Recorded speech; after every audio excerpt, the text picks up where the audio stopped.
Oi, gente. Bom, nós estamos aí falando sobre o princípio das coisas, né? Falamos sobre a história do capitalismo, falamos sobre a reconceituação do serviço social, e aí agora retrocedendo um pouquinho mais, vamos falar sobre a origem do serviço social. E a ideia é que justamente a gente construa dessa forma para ficar visível aí na sequência lógica para você assistir os vídeos. Bom, pensando na história do serviço social no mundo, a gente já viu que ele vem como resposta ao capitalismo que trouxe as expressões da questão social. E isso surge aí depois da Revolução Industrial. Agora, pensando no Brasil e especificamente na nossa terra, a gente pode pensar no surgimento do serviço social e a gente tem que ter um panorama aí, um pano de fundo, relembrar aí a nossa história, lembrar o período colonial e imperial que a gente viveu entre 1500 a 1889, até a gente se transformar em república, até a nossa independência. E a gente tinha algumas características nesse período, né? A assistência, né, era chamada simplesmente de assistência, né? Era praticada por instituições religiosas, né? Principalmente católicas, com caráter caritativo. Então, a assistência e a assistência social estava muito ligada à igreja religiosa. Tanto que se você for pegar os primeiros códigos de éticas que existem dos assistentes sociais, eles estão muito atrelados lá à submissão e orientação da Igreja Católica. Os primeiros que surgiram, os 3 primeiros códigos de ética surgiram em 1947, 65, 75, por aí vai. Então, pensando nesse pano de fundo, a característica é essa, né? Uma assistência muito caritativa e muito ligada à Igreja Católica. E que era o público-alvo? Eram pessoas extremamente pobres, órfãos, doentes e escravizados libertos. Eram essas pessoas que eram auxiliadas aí pela Igreja Católica, principalmente. E quem realizava esse serviço? As instituições, as Santas Casas de Misericórdia e as outras irmandades prestavam auxílio de forma voluntária. Então você vê que era muito ligada à questão religiosa. E isso tudo era muito feito de forma muito voluntária, porque era algo muito bem assistencialista mesmo. Quando a gente chega de 1889 a 1930, a gente começa a ter a primeira república, né? O Brasil é declarado como república, tem a sua independência, e aí a gente consegue ter algumas ações mais pontuais, né? Mas ainda dentro da esfera assistencialista, né? Continuam ainda as práticas filantrópicas, com pouca presença do Estado, mas um grupo de pessoas que realizavam as atividades.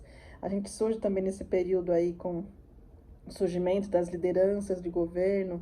A gente tem aí o primeiro damismo, as primeiras damas que eram as responsáveis por liderarem esse serviço de caridade, juntamente com a Igreja Católica.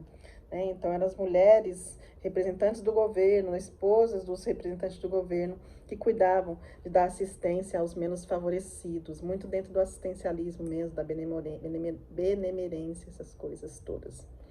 E aí, as ajudas eram esporádicas e sem política estruturada. Então, era assim, era apagar um incêndio. Surgiu uma demanda, vamos lá resolver a situação, sem analisar, sem estudar, sem entender o porquê que existia e existe essa expressão ou expressões da questão social.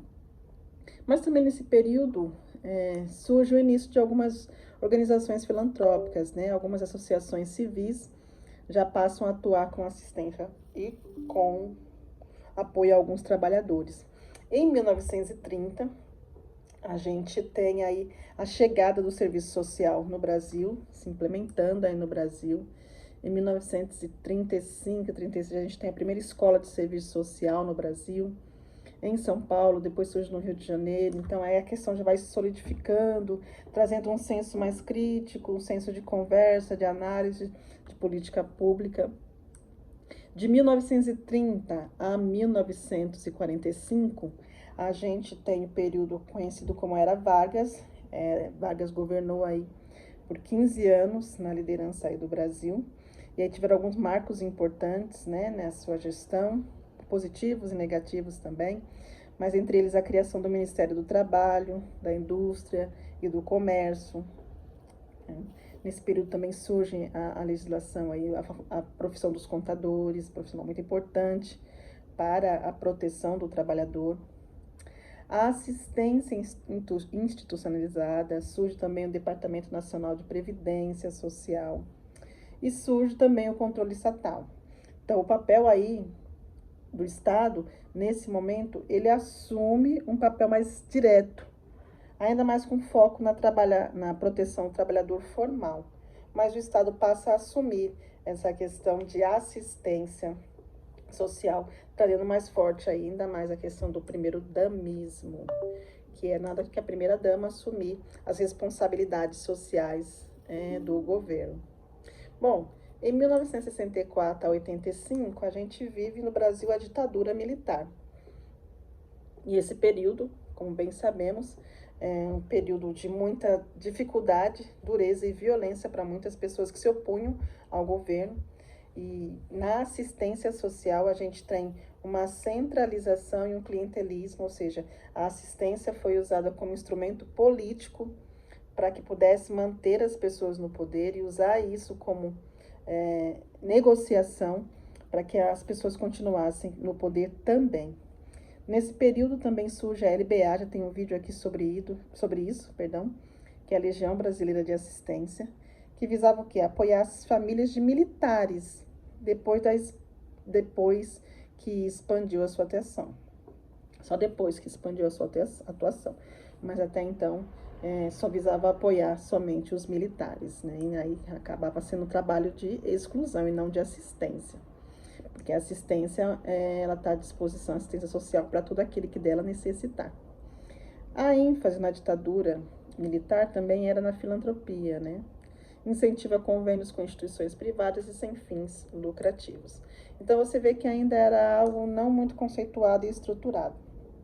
Quando que o serviço social foi de fato reconhecido, foi de fato formalizado e de fato institucionalizado? A gente tem isso muito evidente na redemocratização e na Constituição de 1988, quando a gente teve um marco histórico aí, que a assistência passa a ser um direito social, garantido pela Constituição Federal, nos artigos 203 e 204. Então, você pode ler lá e ver que está garantido lá a assistência social como um dos tripés da Seguridade: saúde, previdência e assistência social. E aí a assistência social, dentro do serviço social, tem como princípio aí, que eu já até falei um pouquinho, a universalidade, ou seja, para todas as pessoas que delas necessitarem, todas as pessoas em risco social. Ela é gratuita, não é custeado nada, e tem também a importância da participação popular, ou seja, as pessoas se envolvem, não seja um grupo apenas, e teve essa descentralização, ou seja, não é mais a Igreja Católica, não era mais o primeiro damismo, agora é uma política pública gerida pelo Estado, onde todos podem e devem participar. E aí a gente chega de 1988 para cá, a gente começa a ter várias conquistas, como uma delas a própria Lei Orgânica da Assistência Social, que foi organizada em 1993. A gente teve também o SUAS, que é o Sistema Único da Assistência Social, foi criado em 2005, onde estrutura, né, o funcionamento da política pública em todo o país, 2003, 2005, nesse período.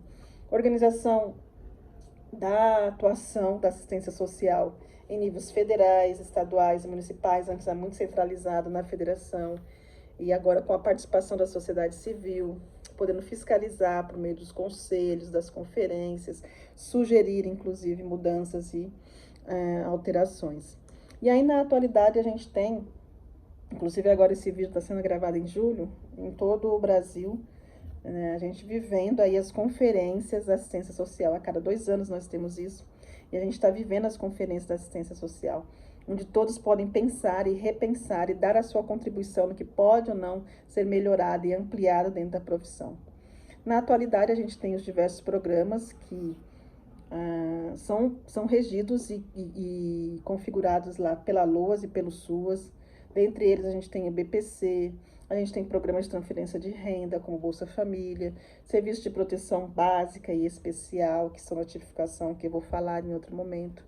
E aí, para a gente finalizar o vídeo, a assistência social chega no Brasil em 1930, o serviço social, perdão, chega no Brasil em 1930, mas de lá para cá nós avançamos muito, mas temos muito ainda que avançar, porque a assistência social ainda acaba sendo a última política a ser pensada. Então a gente tem que pensar muito no subfinanciamento, a questão da descontinuidade dos programas, né? Alguma coisa inicia e não termina, a judicialização e ameaça política como direito. Então a gente costuma dizer, infelizmente, né, a assistência acaba sendo o primo pobre. E aquele último que lembra, geralmente nos orçamentos dos municípios, 1%, 0,5% destinado para assistência, sendo que tudo recai sobre ele, está tudo debaixo do grande guarda-chuva ali da assistência social. Então, resumindo essa história do serviço social no Brasil, claro que é um resumo apenas em 11 minutos, e ele chega em 1930, tem o período de reconceituação, que sai daquele período conservador e passa a se tornar política pública, que a gente permeou um pouquinho aqui, e hoje, no período atual, a gente tem procurado essa consolidação, procurando aí fortalecer o serviço social para que ele realmente seja um braço de apoio para combater as expressões da questão social. É isso, até o próximo vídeo. Um grande abraço. Tchau, tchau.